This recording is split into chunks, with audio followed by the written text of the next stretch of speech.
Olá, seja muito bem-vindo ao primeiro episódio do nosso podcast Missão ADSEC.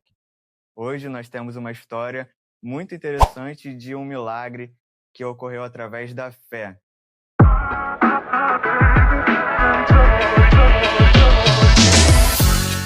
Estamos aqui com o nosso convidado, o irmão Romilson. Seja bem-vindo.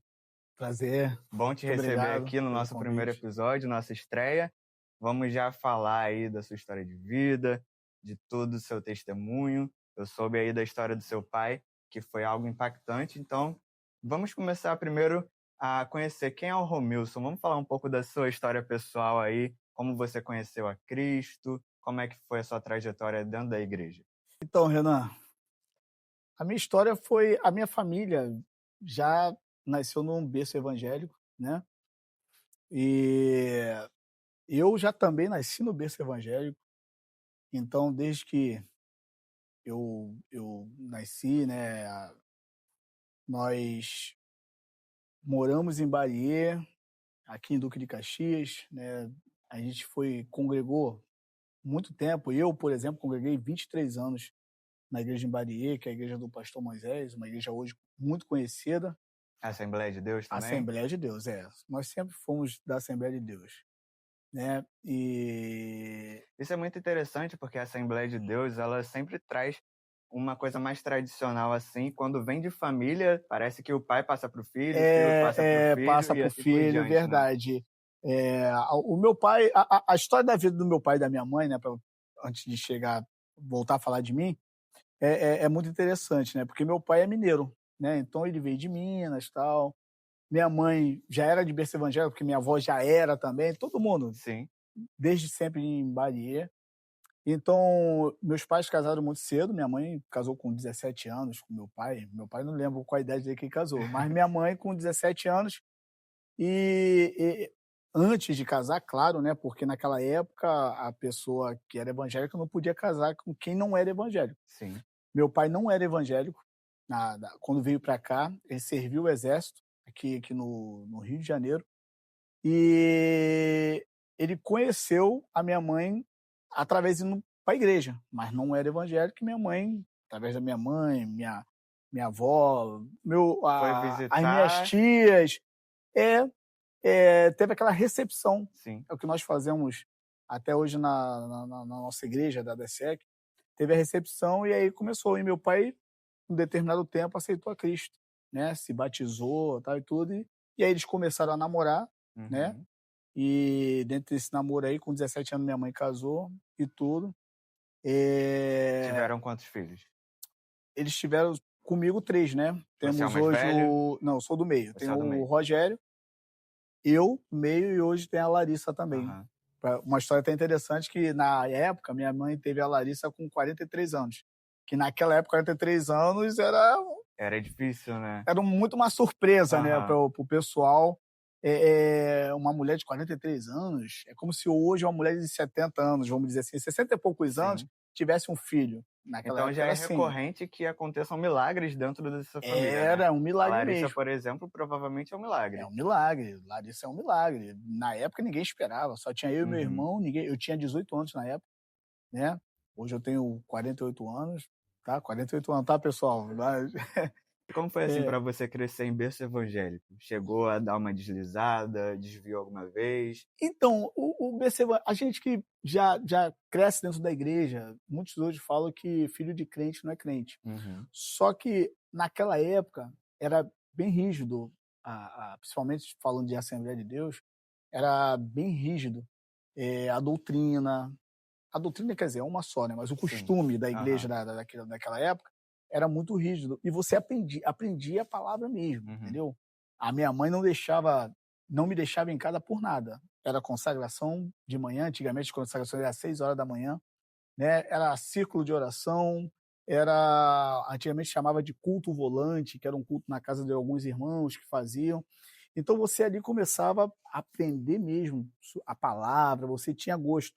Para você ter uma ideia, que antigamente a gente ia visitar outras igrejas a pé.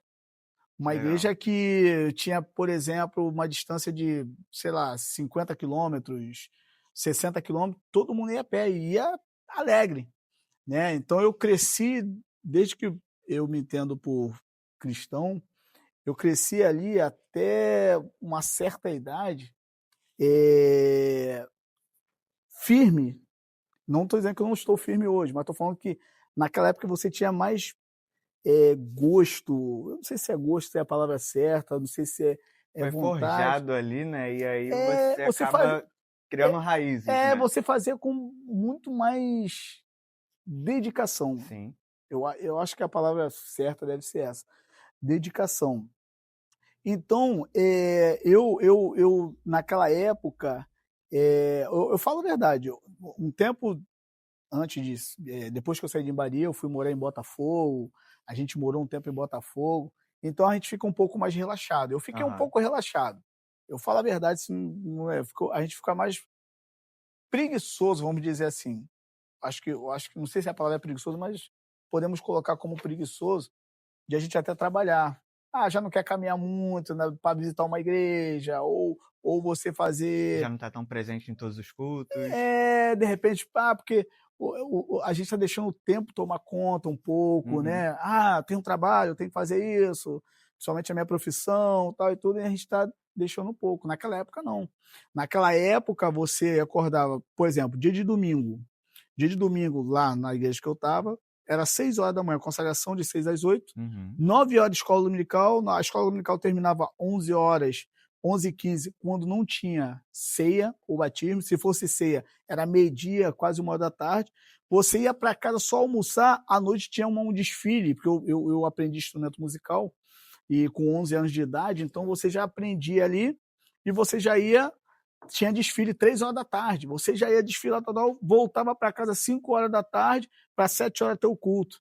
Ou seja, emendava uma coisa na outra e justamente domingo é o dia do Senhor mesmo, né. Dia do Senhor, literalmente. Uhum. Não era uma coisa que, vou só na escola dominical hoje, vou ficar a tarde toda em casa e é só à noite que eu vou pro culto. Não.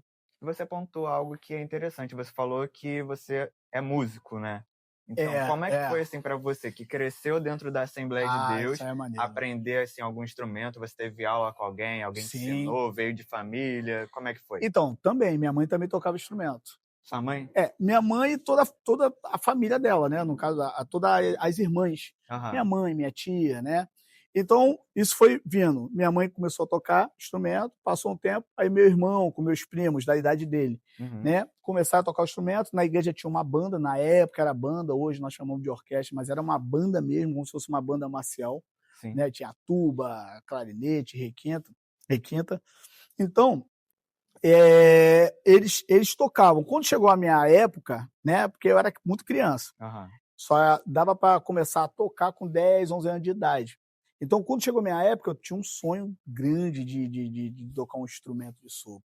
Aí, o que eu fiz? Na banda, na época, para você entrar, você tinha que ter uma permissão. Se você fosse de menor, permissão dos pais, e mesmo assim tem que esperar uma vaga se alguém saísse. Você não entrava, eu quero entrar, vou participar. Não. Se sair alguém, você entra.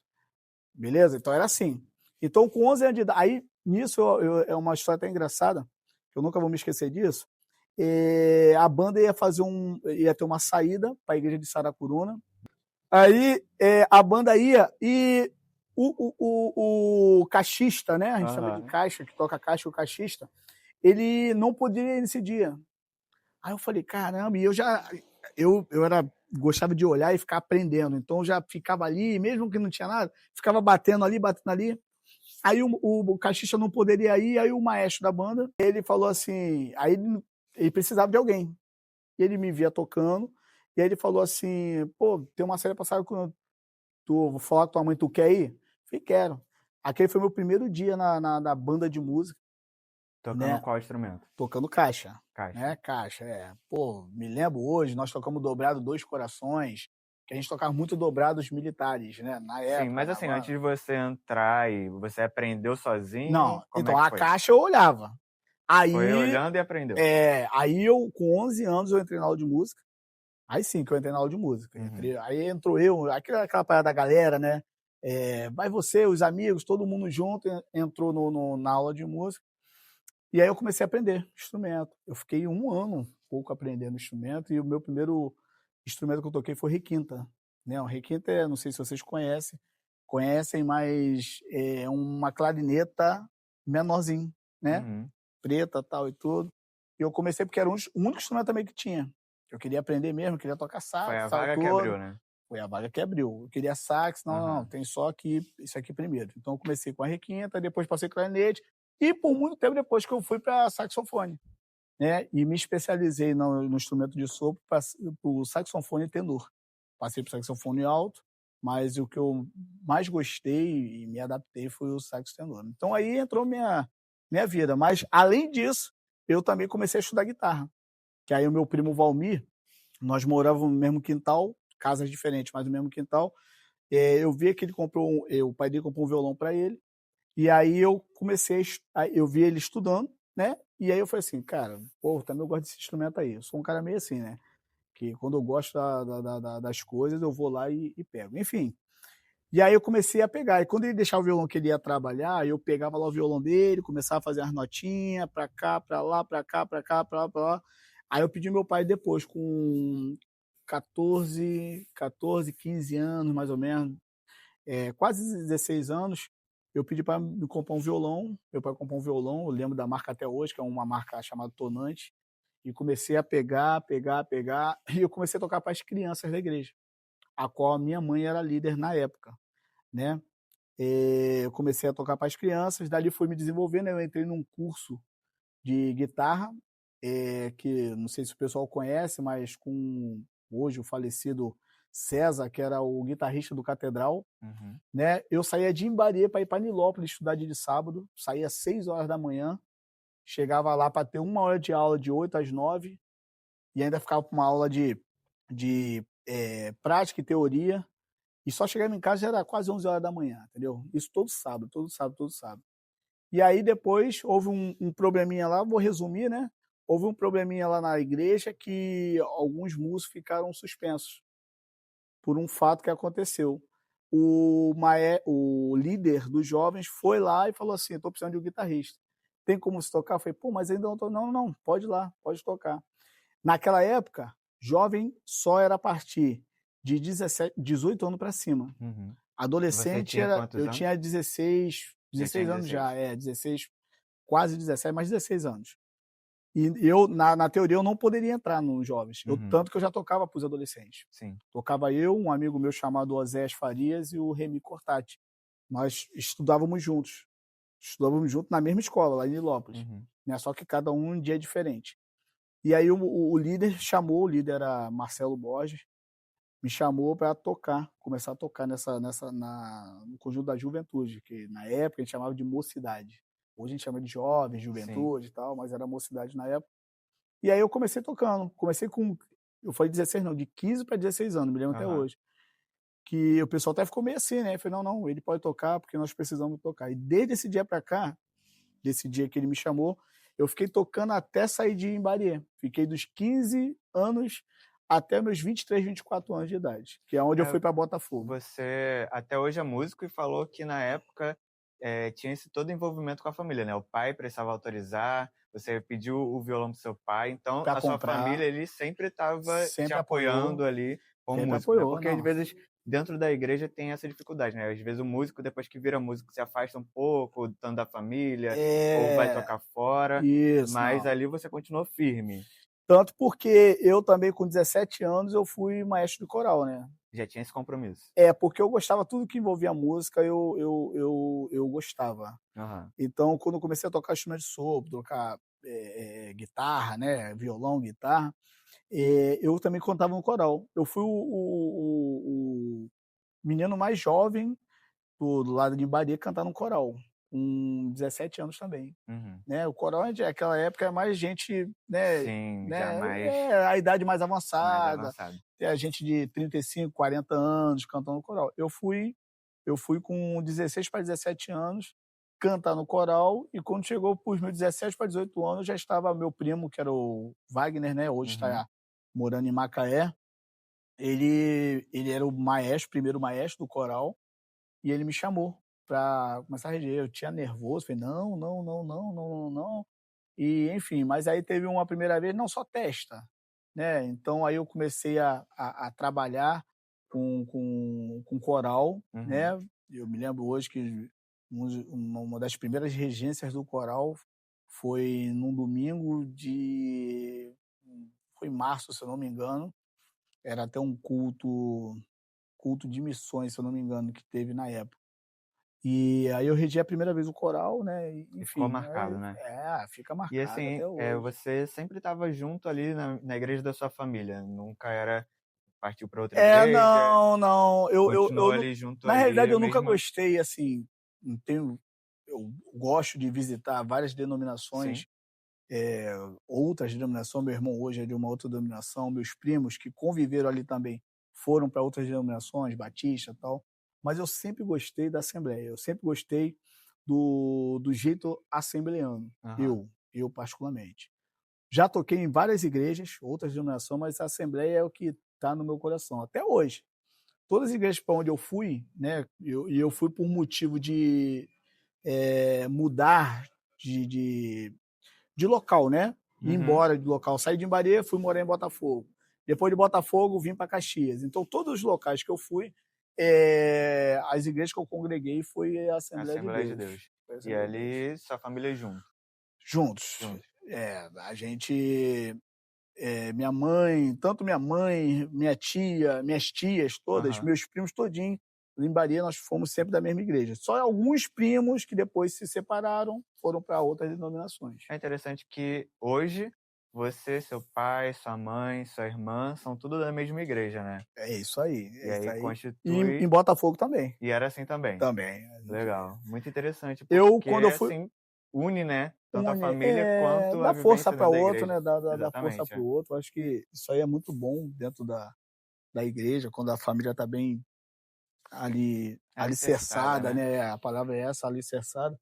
É a melhor coisa que tem. E em Botafogo também, eu estava indo em Barier, fazendo essa transição de sair de igreja, porque eu não Uhum. fui para Botafogo e saí logo, não. Aham. Eu ainda estava com o compromisso do coral ainda, porque eu estava ainda regendo o coral, mas já estava morando em Botafogo. Então, eu tive que conversar com o pastor sobre essa transição, já tinha falado com ele que ia ficar um pouco mais difícil para mim, não daria para vir mais finais de semana, alguns finais de semana, não daria para vir todos os finais de semana, melhor dizendo.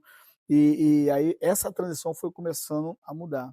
E aí eu te falo, aí nessa parte, nessa época, eu falei assim, cara, eu não quero para qualquer igreja, que na Zona Sul é meio difícil de você encontrar assembleia. Tem, Uhum. mas é difícil. Então eu até mesmo falei, cara, já não estou indo em Barier. Agora, porra, tem que ir em Botafogo, mas não quero ir em qualquer igreja. Eu até visitei algumas igrejas. Visitei Nova Vida, visitei alguma Batista, visitei a comunidade da Zona Sul, que é no Flamengo, mas eu, particularmente, eu não me adaptei. E aí foi que aonde em 2001 surgiu uma igreja, a Assembleia de Deus, em Botafogo, perto da nossa casa. Muito perto mesmo. E aí vocês ficaram quanto tempo Quem convivendo foi lá? primeiro lá foi meus pais. Ah, sim. E Larissa, porque Larissa na época era pequena, né? Aham. Tinha 5 anos, 6 anos. E aí, depois que ele me chamou ó, tem uma igreja lá, vamos lá, não sei o que, é mais legal, vamos lá. Fui lá, visitei e gostei muito. Na época, o pastor Arlindo, né, que estava pastoreando lá. Nós ficamos lá mais ou menos de dois. A igreja começou em 2001. Nós chegamos Uhum. lá em 2000, em Botafogo. Em 2001 que a igreja chegou nesse local em Botafogo, então nós ficamos de 2001 até 2009. Porque mesmo que a gente veio para Imbarie, desculpa, agora para Caxias, Uhum. nós ainda continuamos lá. Em torno de um Uhum. mês, tal e tudo. Aí, em 2009, a gente veio para cá, para Caxias, e a gente está na DSEC, né, até hoje, Desde 2009. 2009. É bastante tempo, né? Já E são, aí né, deu pra criar uma família, né? Porque 16 você anos, veio né? já casado pra cá, né? Aí eu conheci a Samira lá em Aham. Botafogo, acho que foi de Deus, acho não, né? Tenho Com certeza que foi de Deus. certeza. Que a gente, quando eu fui para Botafogo, conheci a Samira nessa igreja Uhum. de lá, né? Casamos lá. Quem celebrou nosso casamento foi o pastor Arlindo, né? Depois de um tempo, nós viemos para cá. E nós viemos porque a gente morava lá, e eu não tenho vergonha nenhuma de falar isso. Meu pai era porteiro, né? Uhum. Então, antes de casar, solteiro, eu morava junto com meus pais, na portaria, num prédio lá em Botafogo. Meu pai trabalhou 30 anos nesse mesmo prédio, 30 anos. E aí a gente morou lá esse tempo, aí quando eu casei, não dava mais para morar lá. E ao Uhum. mesmo tempo meu pai se aposentou, também não poderia ficar lá. E aí foi aonde que a gente falou: "Ó, vamos voltar no caso, eu falei pro meu pai: "Não, senhor e mãe volta para lá, volta para Caxias que é o lugar que a gente conhece. Aqui Zona Sul não dá para, né, aqui Sim, é sim. é brabo, o É. dinheiro é". E eu e Samira nós casamos, fomos morar um tempo ali na Glória, mas não ficamos nem uns 3, 4 meses. Meu pai voltou aqui para Caxias primeiro, e aí ele falou: "Ó, tem uma outra casa lá maneira para alugar", e foi onde que nós viemos, alugamos uma casa aqui perto da Nilo Peçanha, e conhecemos aqui que eles vieram primeiro também aqui para a DSEC, aí eles falaram a Uhum. mesma coisa, onde que nós viemos visitar a primeira vez. Antes de vir para cá, a gente visitou outras igrejas, porque eu já conhecia do pastor Libório, Aham. né, mas aí depois nós viemos para cá e aqui ficamos, E muito entendeu? importante dizer que desde 2009, né, vocês aqui, Aqui, é, aqui na 2009. na DSEC, você, sua esposa, seu pai, É, sua mãe, sua irmã, sim. e aí dentro desses anos todos foi assim, podemos dizer, né, que vocês viveram muitas coisas que foram desafiadoras, né. Uma Sim. delas foi a doença que o seu pai teve. Como que foi essa É, história? rapaz, e isso é muito, assim, impactante para nós, né, quando eu falo para nós, nossa família, porque a gente sempre ouvia, falar de outras pessoas, né, "Pô, Uhum. fulano ficou doente, pegou essa doença", que a gente vai falar, essa doença, então a gente ouve falar, a gente vê as pessoas que estão, mas a gente nunca achou que isso ia acontecer do nosso lado, do lado da nossa família, né. Sim.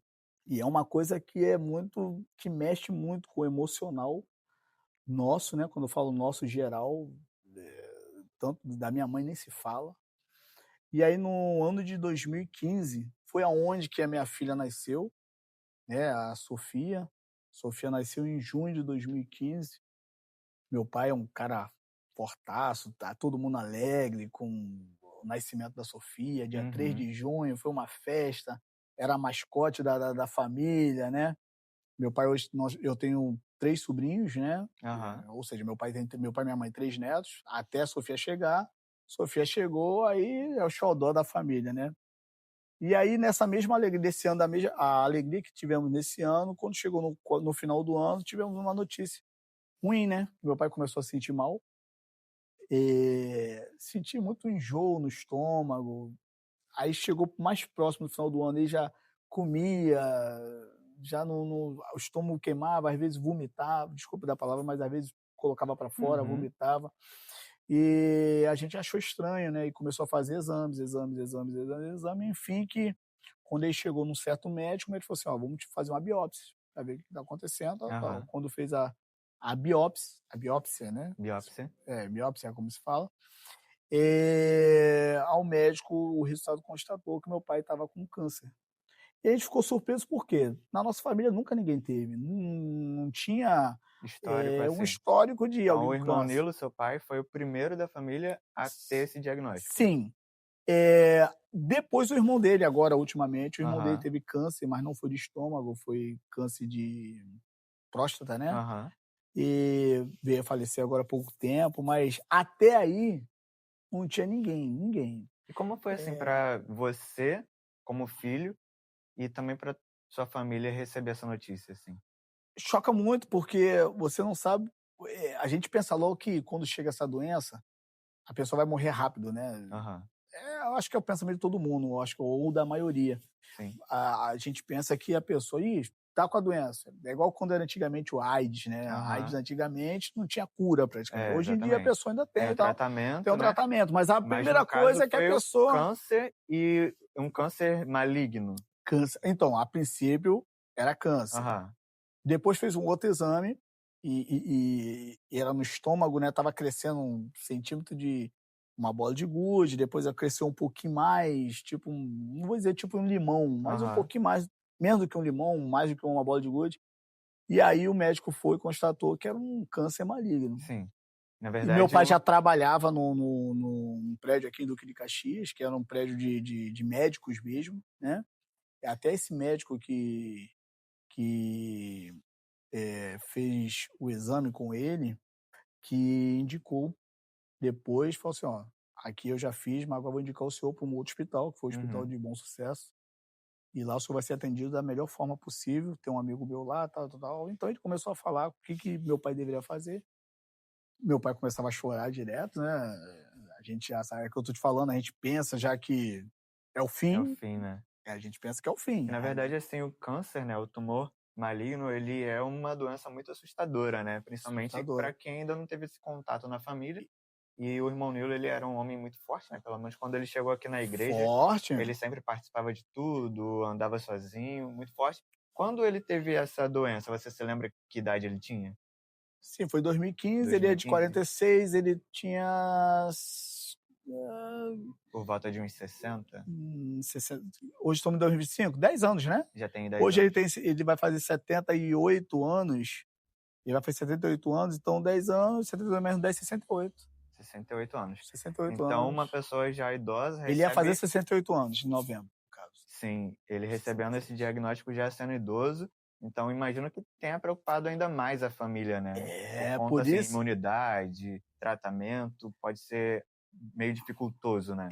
por isso que, é, cara, nesse ano foi muito engraçado. Em 2015, nós tivemos o falecimento da minha tia, que era irmã da minha mãe, uma tia-mãe para mim, né, tia Uhum. Lenira, é uma tia-mãe mesmo, ela faleceu, acho que foi em maio, se eu não me engano, ou abril, não vou me recordar o mês certo, nasceu a Sofia, foi eventos que durante o ano tiveram. E em 2015, meu pai recebeu a notícia que estava com câncer. Aí, como eu estava te falando, o médico indicou ele lá no Hospital do Bom Sucesso, né, com esse diagnóstico de câncer no estômago e câncer maligno. A gente ficou muito assustado, muito mesmo. Minha mãe já estava também, ela tem alguns problemas de saúde, né, meio debilitada, enfim. Só que ficou eu e minha mãe direto. E graças a Deus que nessa época, Deus faz tudo direitinho, que nessa época do trabalho eu estava com uma licença por 6 meses. Uhum. De licença, a gente chama de licença especial. Então meu pai descobriu isso justamente, eu peguei a licença em outubro, quando foi em novembro, meu pai descobriu isso. Quando o médico indicou ele para se tratar em Bom Sucesso, quando chegamos lá em Bom Sucesso, me lembro como se fosse hoje, nós fomos só para uma consulta, não era para... É uma consulta que minha mãe não levou nada, não levou roupa, não levou nada. Quando o médico olhou, o senhor, seu Nilo, né, tal, tal, tal, ó, pode já ficar aí que o senhor vai ficar aí hoje mesmo. Uma enfermaria que tinha mais ou menos 6 leitos, 6 ou 7 leitos, né, ou 6 ou 7 doentes que também já estavam lá. E ele falou assim de primeira, ó, não, pode ficar. A minha mãe, não, mas assim, a gente não tá não, então pode ir em casa, a gente já vai tratar aqui, se eu quiser trazer roupa, cobertor, já pode trazer que ele vai ficar aqui hoje mesmo. Isso foi no dia 1º de dezembro. Ou seja, pouco tempo depois de ele fazer aniversário. Você falou que ele é de novembro, né? Isso, ele faz dia 6 de novembro. Uhum. Meu pai faz dia 6 de novembro. É quase um mês depois do aniversário. Sim. Né? E o médico falou assim, não, vai ficar aí. Eu falei, mas médico, doutor, a gente não trouxe nada da minha mãe falando, não, mas tem que ficar aí. O tratamento dele é sério, a gente tem que tratar, então já tem que começar da hoje, a gente vai dar os medicamentos, tal. E aí a gente ficou mais assustado. Uhum. E meu pai olhando, assustado, como é que vai ser, não me deixa sozinho e tal. Falei, mãe, a senhora fica aí, até o momento que eu vou em casa, vou pegar as coisas pelo menos para hoje que tem, e amanhã a gente vai dar um jeito. E aí foi isso, eu fui em casa, minha mãe ficou lá com ele, isso era de manhã, era 9 e pouca da manhã, 10 Então horas da foi manhã. ali naquele hospital que começou o tratamento do seu pai? Ou ele chegou a ser encaminhado para outro hospital? Não, ali Ele foi foi tudo. Ali tudo. começou até o fim, que eu vou contar aqui. Então, como que foi esse começo de tratamento? Vocês chegaram lá com seu pai para fazer essa consulta, recebeu essa notícia do médico que tinha que ficar naquele dia. E Isso, aí porque ele ia fazer uma vocês... cirurgia. Sim. Ele iria fazer cirurgia. Então ele Ia remover o tumor. Ia remover o tumor, a princípio o tumor que estava no estômago, Uhum. né? E aí ele teria que ficar ali justamente para começar os medicamentos antes da cirurgia. Uhum. Tinha algumas coisas que estavam um pouco coladas, era o estômago, mas estava um pouco no intestino, então tinha que quebrar Uhum. alguma coisa que eu não sei explicar muito, porque é a área da medicina, mas ele teria que ficar ali durante um tempo, tomando os remédios, soro, algumas coisas. Uhum. E aí, enfim, aí meu pai ficou lá num leito, Um leito que, assim que você entra, é o leito da porta, do canto da porta ali, ele ficou dali até o término, ele não mudou de leito, ficou ali, porque tem gente que mudava de leito. Uhum. Saía de lá, não, vem pra cá que é melhor, alguns outros doentes estavam lá. Mas como foi assim o E aí? tratamento para ele? Você falou que ele foi lá para remover o tumor, sendo que ele ficou algum tempo internado, Então, agravou, não agravou, a como é que ideia foi? seria o seguinte, essa primeira consulta seria para ver se ia fazer quimioterapia. Aham, A gente não estava com a ideia de ficar lá. sim. A ideia era o quê? Ia lá, fazer uma consulta, de repente o doutor marcar, falar assim, ó, vem aqui tal dia, para você a gente começar a fazer um tratamento de quimioterapia ou de radioterapia, não sabemos. A gente Aham. pensou que era isso. Ia começar um tratamento que não precisava, só que não. O médico que atendeu meu pai falou, não, o senhor já vai ficar aí direto, porque nós vamos fazer uma cirurgia. Então, tipo assim, ele não, eu, pelo menos no dia que eu estava lá, e depois perguntei minha mãe, não fez. Ele deu uns remédios para dissolver alguma coisa, mas não era quimioterapia. Uhum. Não era quimioterapia. Eu não vou saber falar agora qual tipo de remédio, mas não era quimioterapia. E para o meu pai já se preparar para fazer cirurgia. Isso, estava esperando vaga para fazer a cirurgia também. Poderia fazer a qualquer momento. Poderia fazer Aham. naquele dia, poderia fazer no dia seguinte, poderia fazer no dia 3, 4, não sabe. Não sabia no momento. E quando foi no dia 7, e nós ficamos lá, né? Minha mãe ficava de dia, que ela não queria deixar. Falei, mãe, vai para casa. A gente chamou outra pessoa. Meu irmão já morava longe, minha irmã era Era isso que eu ia perguntar. pequena. Você falou que você tem outro irmão além da Larissa que Isso. comentou aqui. Então, você agora dizendo que ele morava longe, né? Mora Mora ainda, ainda. mora em Rio das Ostras. Como é que foi esse acompanhamento da família com ele no hospital?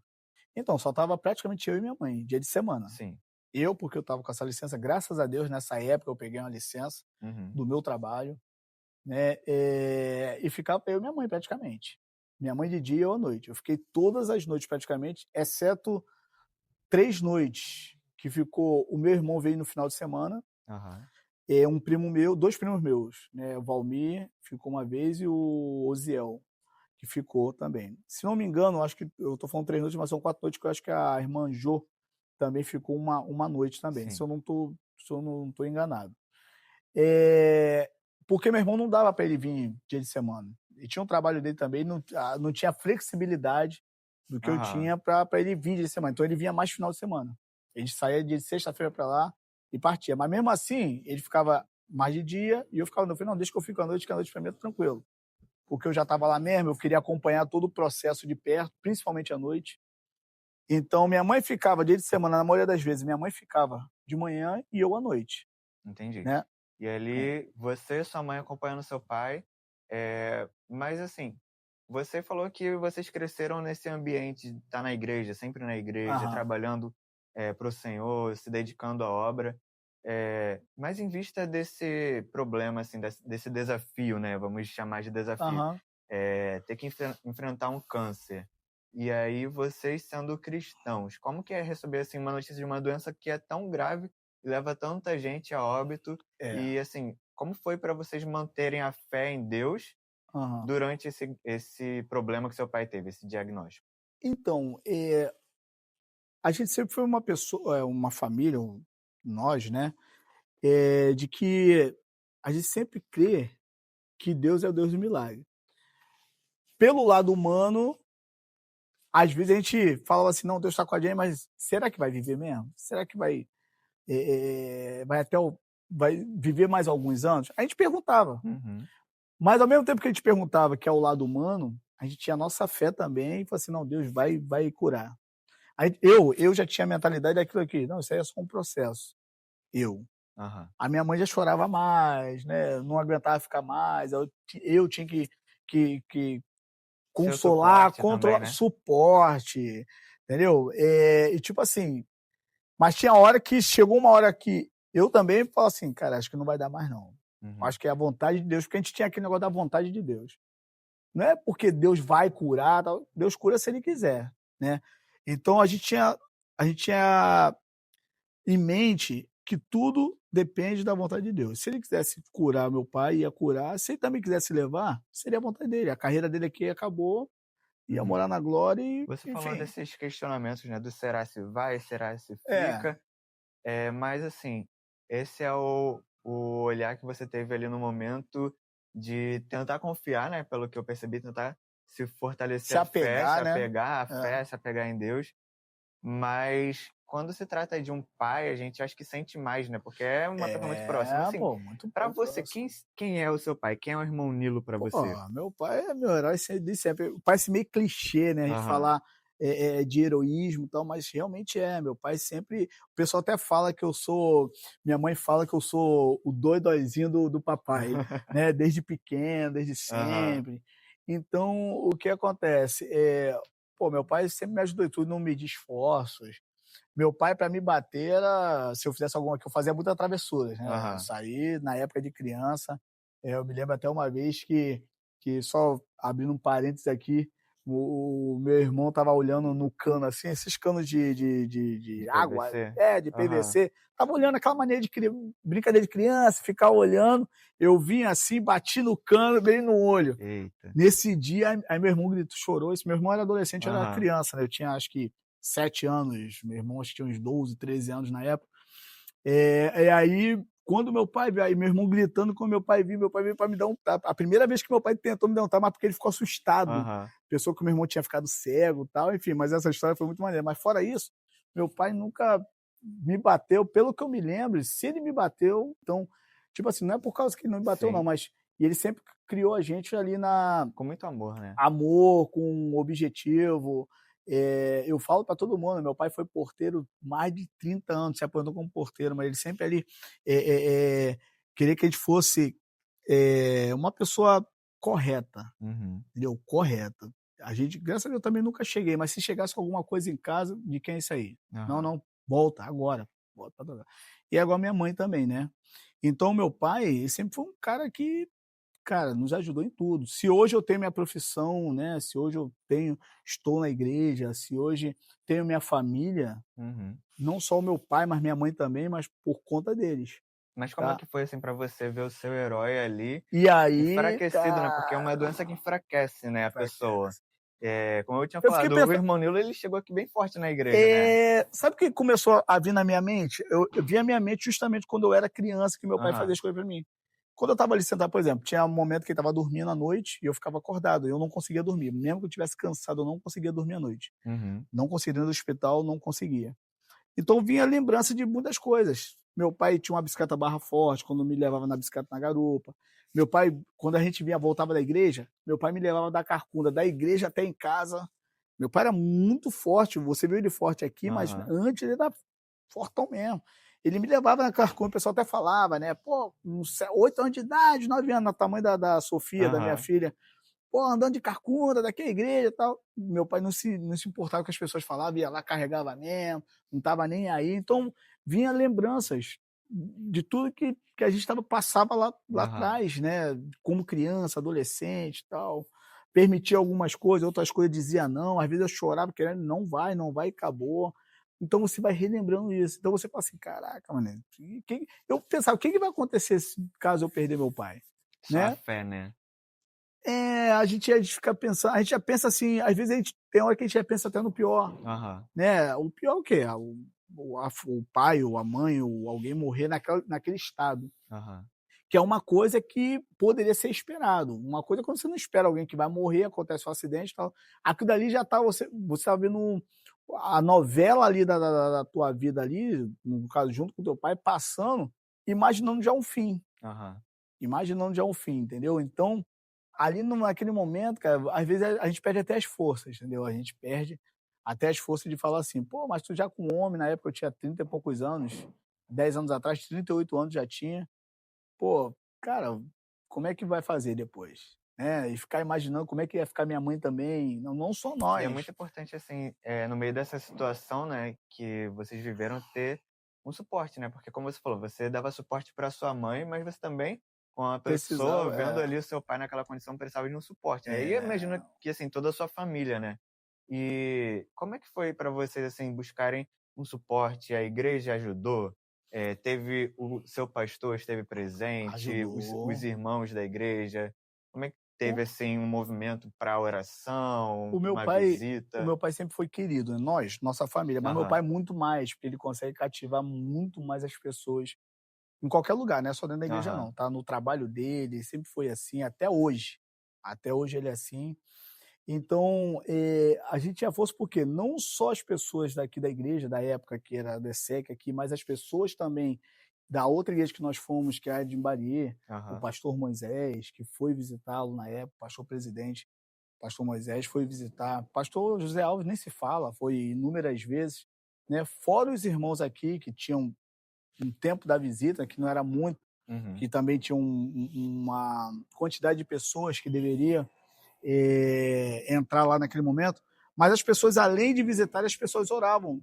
Tinha dia que eu vinha, nesses 4 ou 3 noites que eu não fiquei lá, eu vim aqui no culto, os irmãos sempre orando, sempre falando, vamos orar pelo irmão Nilo que está lá e vamos falar para Deus restaurar aquele homem, pá, tal, tal, tal, e pô, a gente ficava fortalecido Aham. justamente com a oração dos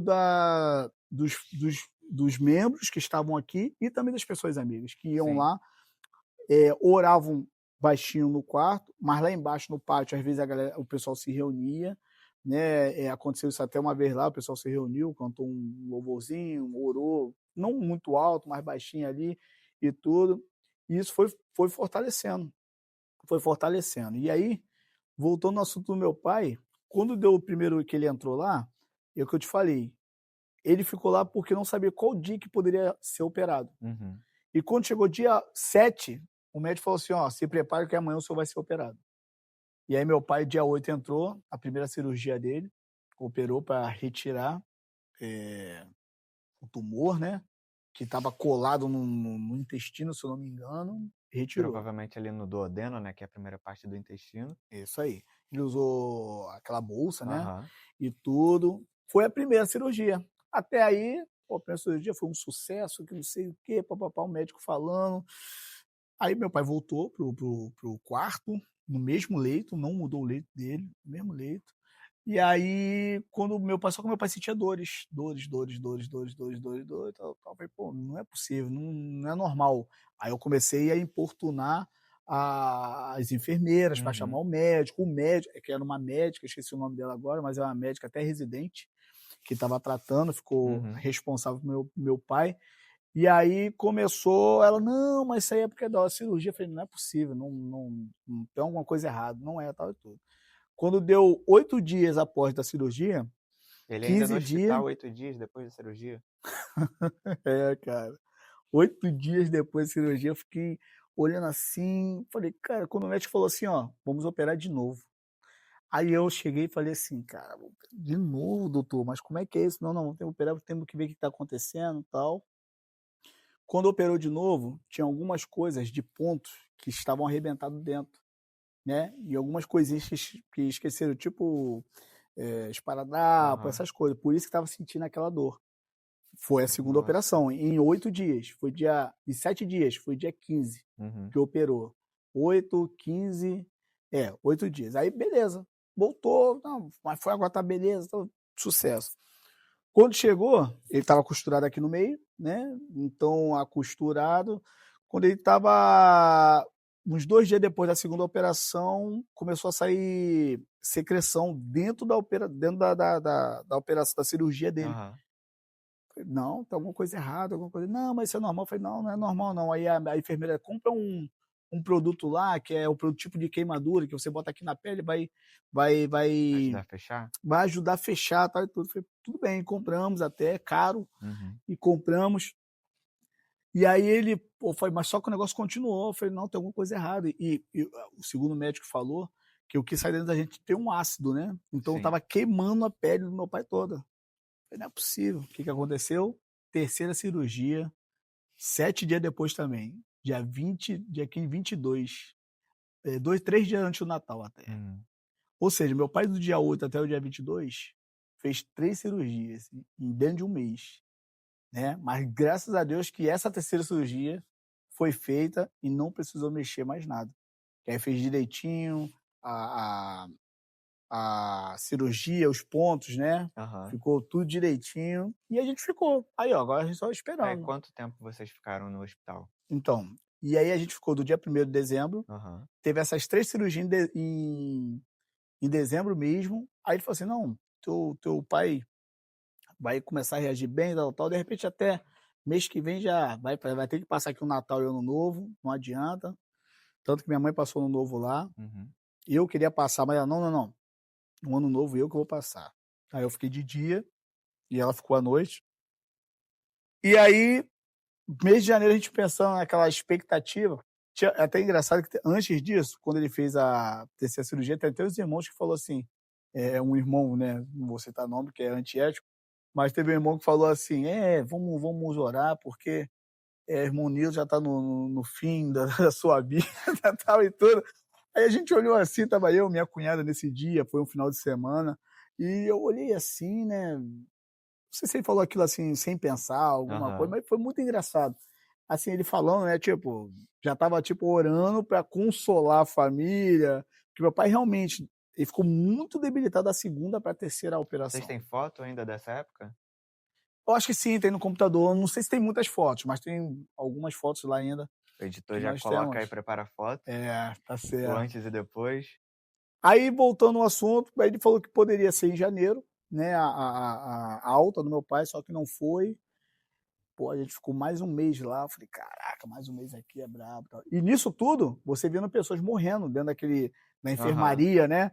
Morreu um senhor já com 80 e poucos anos do lado, meu pai ficou assustado, falei: "Pai", porque taparam, né, aí os Aham. médicos vão lá fazer aquele processo.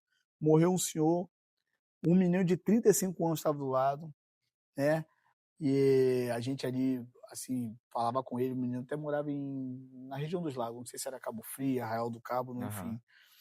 E a mãe dele conversava com a gente, falou assim: "Ó, seu filho tem que entregar para Jesus, tal, não sei o quê". A gente pregava ali, conversando, mas tentando pregar o evangelho para aquela senhora também. Eu falo que Então ele vocês fumou de ali no cigarro. meio daquela dor, né, daquele tormento vivido ali pela Eh, enfermidade, ainda assim vocês firme ali com a fé em gente Deus, conversava. tentando levar a palavra adiante. Eu ajudava as pessoas lá, não todas, né, mas Aham. algumas, alguns enfermeiros, que a gente acaba fazendo um pouco de amizade, né, Sim, e ajudava um pouco lá, então a gente tentava conversar, falar da melhor forma possível, né, uhum, porque como é um hospital ali, e às vezes tinha pessoas que eram de outra religião, tal, aham, então a gente tentava falar da melhor forma possível, mas sem extrapolar muito para sim. não chamar a atenção também daquelas pessoas que são totalmente ao contrário ao evangelho.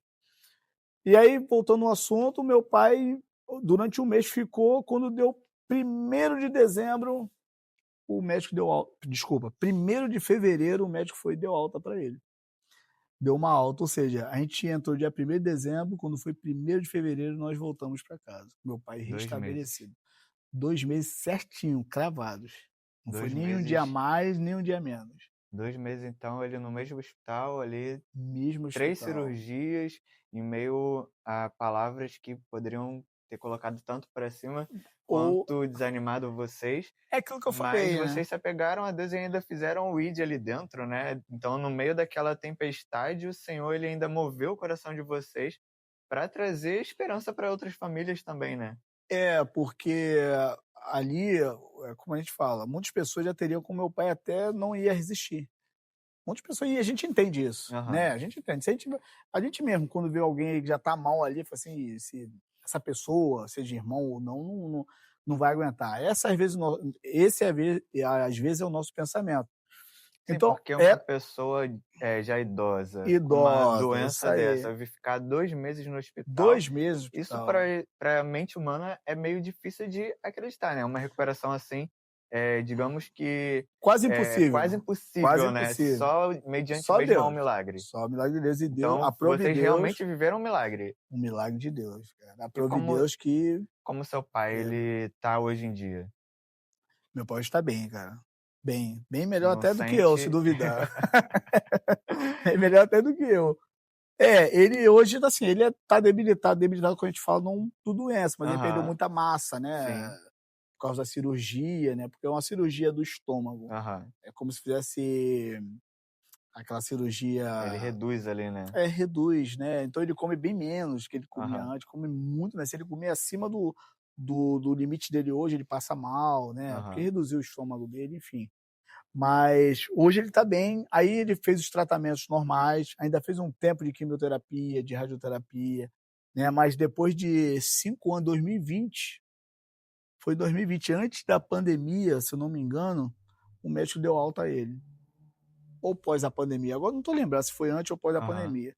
E para você ver que passou essa época da pandemia, meu pai ficou tranquilão, porque a nossa preocupação também era essa, né, por ele ser debilitado, por ter aquela doença, tal e tudo. Chegou a pandemia, eu falei: "Caraca, tomara que, né, não aconteça nada". A gente ficou muito preocupado, a gente fez todos os processos de cuidado, principalmente para nós, mas principalmente para ele, por causa da Aham. doença.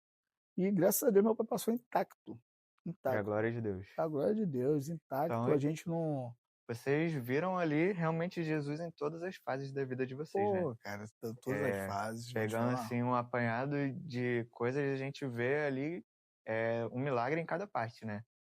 Verdade. Foi a vida de vocês sendo ali firmada mesmo, né? É, Para que chegasse um ponto ali onde ocorresse esse desafio tão grande, acho que tão difícil, né? Você ter um familiar seu, principalmente um pai, de repente uma mãe, nesse estado, e você ter fé, acreditar em Deus e continuar ali firme na obra, né? Firme e presente, fazendo ali a vontade do Senhor, acreditando, confiando, e ainda após, né, o milagre acontecer, é, continuar firme e sendo grato, firme né? sendo grato. Para tudo Deus tem um propósito, né? Não foi a vontade de Deus que meu pai partisse naquele dia e até hoje. Uhum. 10 anos se passaram, 10 anos. 1º de dezembro de 2015. Vamos botar como a cirurgia. Aham. A cirurgia foi 8 de dezembro. Então vai fazer 10 anos, dia 8 de dezembro desse ano, se Deus permitir meu pai chegar até lá, que meu pai foi diagnosticado bem antes, mas a primeira cirurgia é em dezembro. Pô, então isso aí é Deus ali provando a nossa Aham. fé, assim como provou a Abraão, né, seu filho Isaac. Eu acho que Deus também provou nossa fé. Deus confirmou que ele realmente é Deus. Não que a gente desconfiasse antes que ele é Deus, não, mas Sim. ele confirmou mais uma vez, por todos os milagres que já teve feito nas nossas vidas, mas mais um milagre e mais impactante ainda, a cada momento. Então, para a gente é uma alegria tremenda. Para você ver que meu pai, já teve muitas pessoas que faleceram agora ultimamente, desde Uhum. 2020 para cá, pessoas que a gente não esperava, e meu pai continua de pé, É verdade, né? firme e forte. Firme e forte.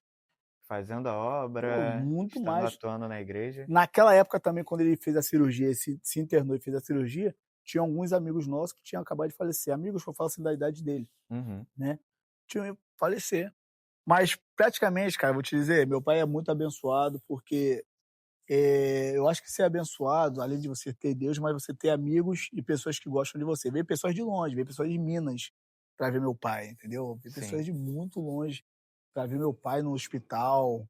Depois que meu pai voltou para casa, veio pessoas Então visitaram ele puderam de realmente longe, testemunhar milagre, né? testemunhar, testemunhar. E mediante a tudo isso que vocês viveram, eu queria já, Romilson, pedir para que você deixasse uma mensagem aí para o nosso telespectador, que está nos acompanhando, assim, uma mensagem de fé. Se tem alguém hoje passando Por pela mesma problemas, né, situação, lutas, né. o que que você diria para essa pessoa?